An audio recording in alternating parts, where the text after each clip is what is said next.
Телевиз үзэгч, эцэгчүүд, сурагчид та бүхэндээ энэ өдрийн мэндийг хүргэе. Сурагчид маань сурах бичгээ, дэвтэр үзгээ аваад Цэнгэр дэлгэцийнхээ өмнө ээж аавтайгаа тухлан суусан гэдэгт багш нь итгэлтэй байна.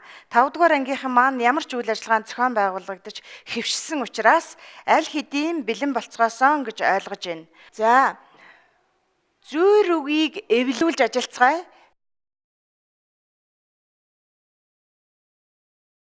За, зүйр үгээ эвлүүлж амжсан хүүхдүүдээ ажил хийж хүн болдог, ард давж хүлэг болдог гэдэг зүйр үгийн утгаас харахад өнөөдрийн хичээл маань ажил хөдөлмөртэй холбоотойгоор зохион байгуулагдах нэ гэсэн таамаглал төрж байгаа.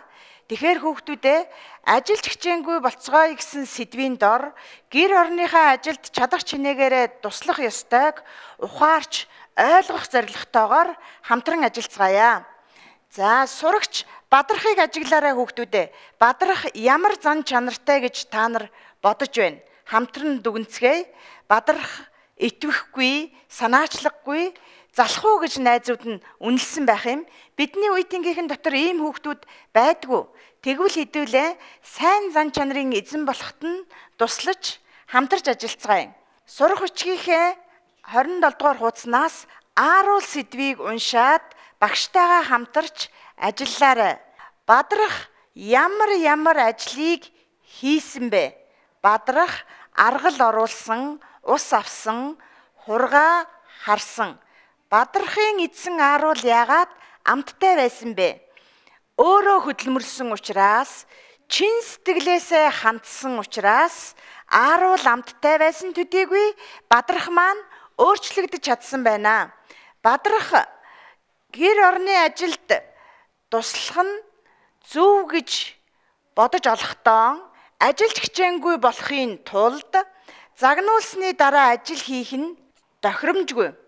Ямар нэг болцолтойгоор ажил хийх юм бол биднэрт энэ зорилготой нийцэхгүй. Хүссэн үедээ ажил хийдэг буюу зарим үед зүгээр суудаг байх нь ажилч хичээнгүй болоход саад болно. За, шийтгэлийн хэлбэрээр ажил хийдэг бол тун тохирохгүй. Бусдаар хэлүүлж байж ажилдаг бол болохгүй гэж үнэлсэн төдийгүй бадрах маань сайн дураараа аав ээжигээ баярлуулж аргал оруулсан, ус авсан, хургаа харсан, аав ээжийнхээ ачийг хариулах нь зөв гэж үнэлдүгнээд мөн чадах бүх ажлаа өдөр бүр хуваарийн дагуу чин шударгаар үнэнчээр хийж чадах юм бол ажилч хичээнгүй болох юм байна гэж үнэлсэн байна. Тэгэхээр хүүхдүүдээ бадрах найз шигэ хэн нэгэнд туслаад төрсөн сэтгэлдээ бичээрэй. Ажилд нь тусалсан хүний нэрийг бичнэ. Ямар ажилд тусалсан юм бэ? Тодруулна. Ямар цаг хугацаанд хамтарч ажилласан юм бэ? Сонгоно. Бусдын ажилд туслах чамд ямар сэтгэл төрсөн бэ? Бичиж тэмдэглэн. Туслуулсан хүн чинь ямар сэтгэлдэлтэй байгааг ярилцаж сонсоод бичиж тэмдэглэх юм.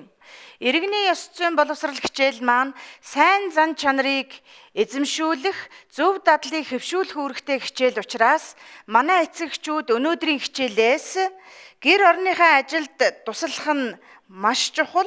Гэр орныхонтойгоо үргэлж хамт байхгүй, тусдаа амьдрах үе эхэлнэ. Тиймээс уг боломжийг ашиглаж ажил хөдөлмөр хийх юм бол сайн явхад чинь тусдаа гэдгийг хүүхдтэй ойлгуулад хамтарч ажиллаарай. Өнөөдрийнхөө хичээлийг хамтран зохион байгуулсан та бүхэндээ баярлалаа. Баяртай.